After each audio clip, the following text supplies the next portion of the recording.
ক্যারিয়ারের দিক থেকে এই মাসটি মধ্য হতে চলেছে। মাসের শুরুতে সতর্ক থাকতে হবে। কর্মক্ষেত্রে ভালো আচরণ করা আপনার জন্য উপকারী হবে, অন্যথায় এটি আপনার সমস্যার কারণ হতে পারে। আমরা যদি শিক্ষার্থীদের কথা বলি, আপনার জন্য ভালো সময় আসতে চলেছে।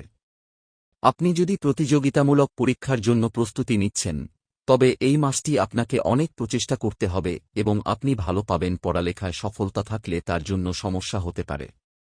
পারিবারিক দিক থেকে এই মাসটি আপনার জন্য ভালো হতে পারে।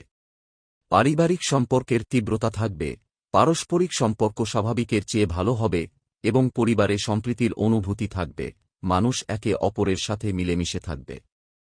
আমরা যদি প্রেমের সম্পর্কের কথা বলি, মাসটি তাদের জন্য ভালো হওয়ার সম্ভাবনা রয়েছে।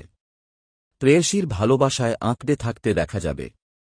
বিবাহিতদের জন্য মাসের শুরুটা মধ্যম হবে।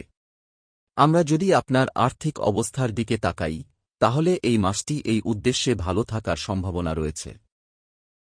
এই মাসটি আপনাকে আর্থিকভাবে সফল করতে সহায়ক প্রমাণিত হতে পারে। আপনি যদি শেয়ার বাজারে বিনিয়োগ করতে চান, তবে সরকারি খাতে বিনিয়োগ করা আরও লাভজনক হবে এবং শিক্ষা খাত ও আর্থিক খাতের সাথে সম্পর্কিত শহরগুলিতে বিনিয়োগ আরও বেশি হবে। আপনার জন্য উপকারী হতে পারে। এই মাসটি স্বাস্থ্যের দিক থেকে উত্থান পতনে পূর্ণ হতে পারে। কোন ধরনের দুর্ঘটনা বা শারীরিক আঘাতের সম্ভাবনা থাকতে পারে, তাই আপনাকে আপনার এবং নিজের স্বাস্থ্যের প্রতি অনেক মনোযোগ দিতে হবে। কাউকে সেখানে গাড়ি চালাতে বলবেন না এবং এই সময় খুব সাবধানে গাড়ি চালানোর চেষ্টা করুন, অন্যথায় হতে পারে একটি সমস্যা হতে। উপায়: শনিবার শ্রী শনি চালিসা পাঠ করা উচিত। বুধবার মা গরুর সেবা করতে ভুলবেন না।